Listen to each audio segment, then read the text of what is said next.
Buenos días, chicos y chicas, ¿qué tal? Vamos a hablar hoy de la ley de Laplace y de la probabilidad condicionada, ¿de acuerdo? Bueno, en primer lugar, la ley de Laplace es un resultado que ustedes conocen, me imagino que lo vieron en cuarto de la ESO.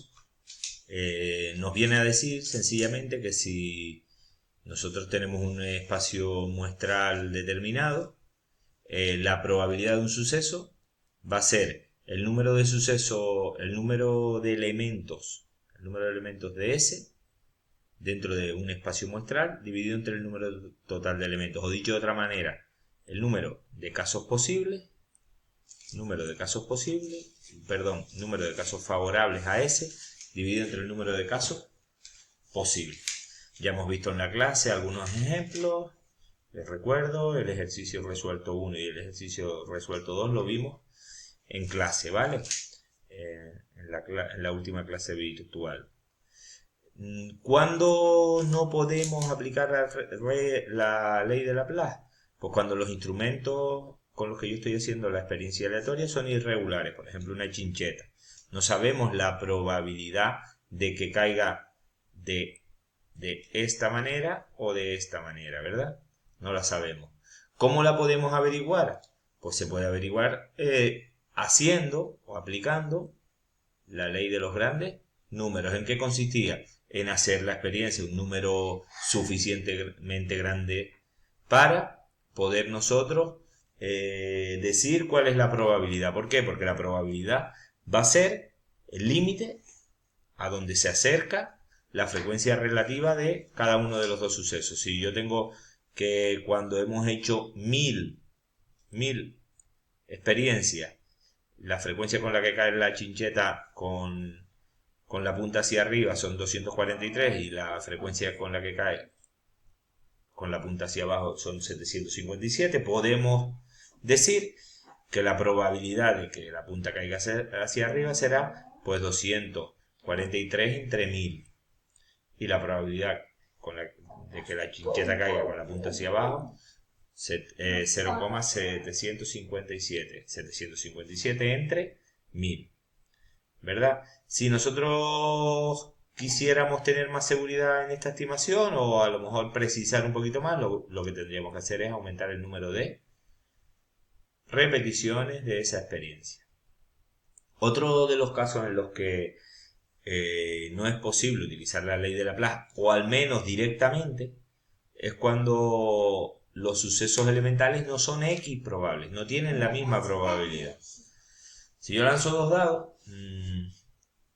aquí tenemos un resumen. Imagínense que lo que me interesa a mí es sumar los resultados. El espacio muestral de la suma de los resultados está claro que va desde 2 hasta 12. Pero no todos esos resultados tienen la misma probabilidad. Ahora, si nosotros hacemos este sencillo diagrama de aquí, podemos ver que sumen 7, pues tenemos 1, 2, 3, 4, 5, 6 casos en los que suma 7, 3 casos en los que suma 10, un caso en los que suma 2. Fíjense que este cuadro lo único que hace es anotar todas las posibilidades, pero en lugar de poner aquí el 1 y el 1, el 1 y el 2, el 1 y el 3, el 1 y el 4, lo que hace es hacer precisamente la suma de las puntuaciones. Y por lo tanto tendremos la descripción del espacio muestral, pero además con la ayuda de esta tabla me dice el número de veces que aparece cada uno de esos sucesos. No aparece con la misma intensidad cada uno. Bien, por eso podemos concluir que la probabilidad de que sumen 2 es 1 de 36. La probabilidad de que sumen 7, 6 de 36. La probabilidad de que sumen 10, 1, 2, 3. Pues 3 de 36. Bueno, como aplicación vamos a ver por aquí el ejercicio número 2. Lo tengo hecho por aquí. ¿Cuál es la probabilidad de obtener un 2 al multiplicar los resultados de dos dados correctos? Y la de obtener un 9 y la de obtener un 4. Pues nada, hacemos la misma tabla, pero en lugar de poner en la tabla la suma de las puntuaciones, lo que hacemos es poner la multiplicación de los resultados. 1 por 1, 1. 2 por 1, 2. 3 por 1, 3. Y así sucesivamente. Por ejemplo, 4 por 4, mírenlo aquí, 16. 5 por 5, 25. 6 por 3, 18. ¿Vale? ¿Cuál es la probabilidad de obtener un 12? Bueno, pues miro el número de veces que aparece el 12 por aquí. Y pueden ver que es 1, 2, 3 y 4. Vale, pues la probabilidad de obtener un 12 es 4 de 36. Un noveno. ¿Cuál es la probabilidad de obtener un 9? Buscamos, 9 está 1 por aquí. 1, pues solamente hay 1, 1 de 36. ¿Y cuál es la probabilidad de obtener un 4? 1 y 2, pues 2. Ah, no, 3, 3. 1, 2 y 3. Pues entonces 3 de 36, un doceavo. ¿De acuerdo? Bueno, continuamos con la probabilidad condicionada y la definición de sucesos independientes.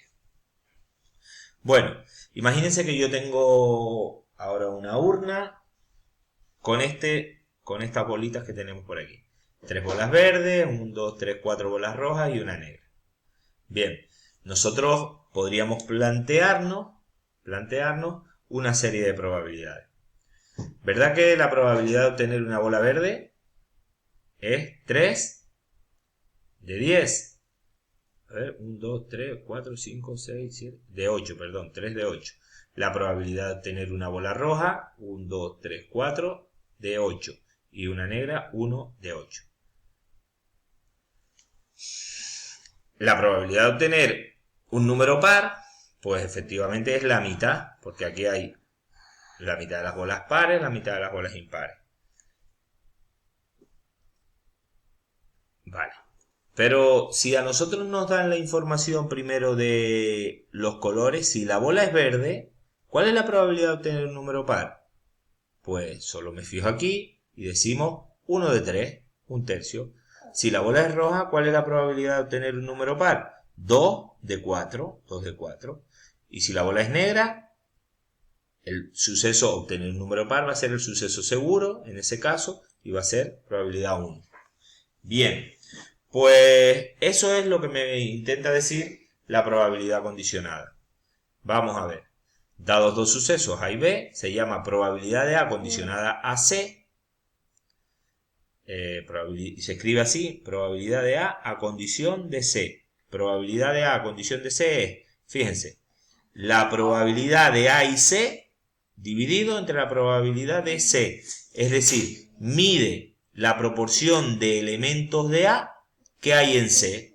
Mide la proporción. Si yo aquí quiero hallar la probabilidad de que salga par a condición de que es roja, va a ser 2 de 4.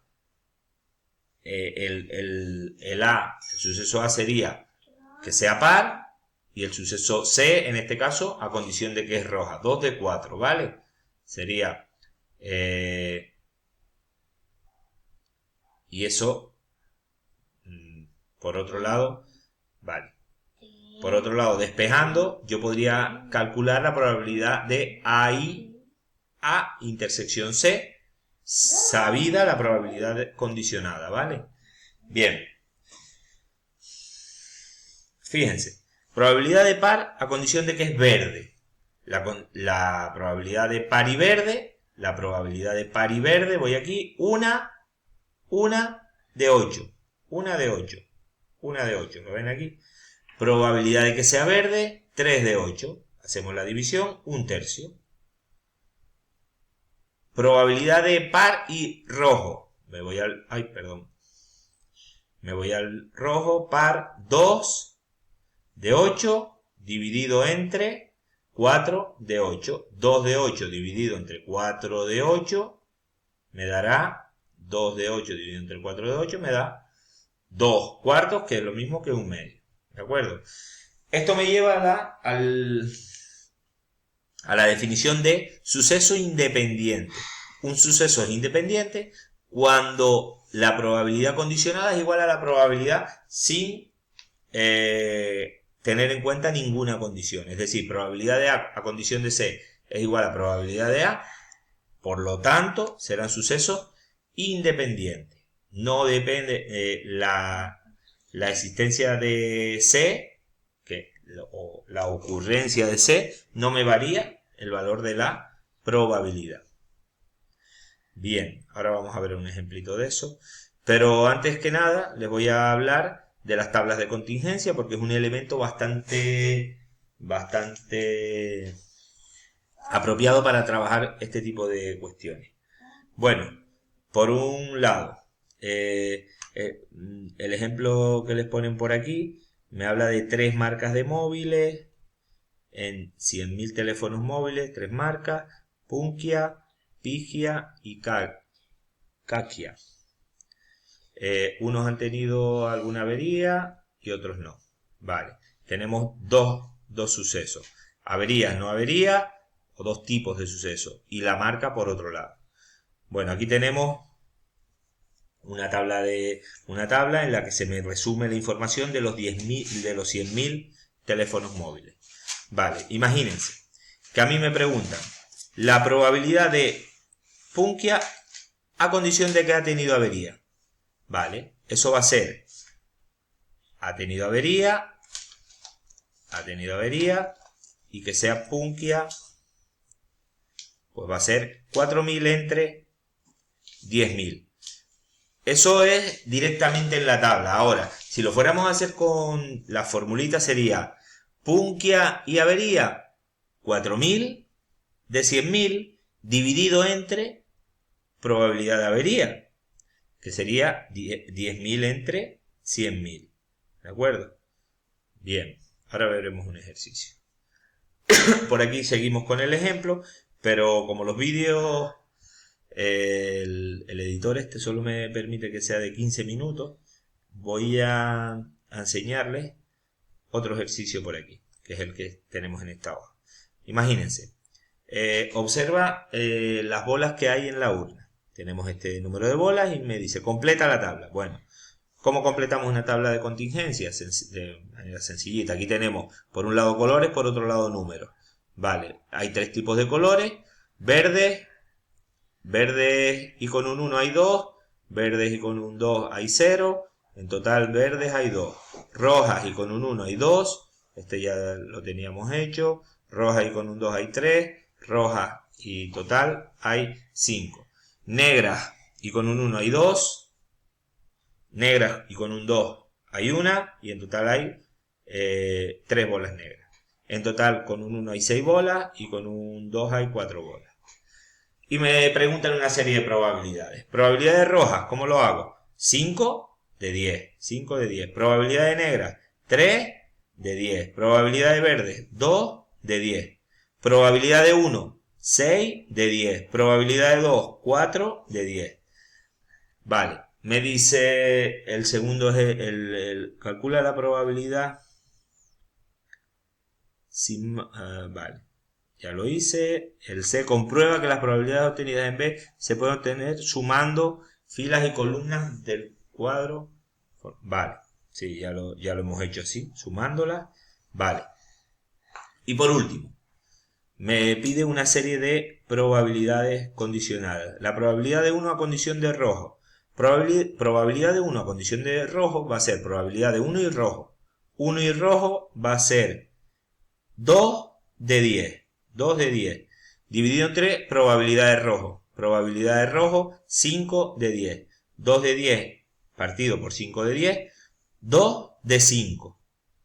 2 de 5. Fíjense que lo podríamos hacer directamente aquí, ¿no? Probabilidad de 1 a condición de que es rojo. Me fijo en las rojas. El total de rojas son 5, pues 2 de 5.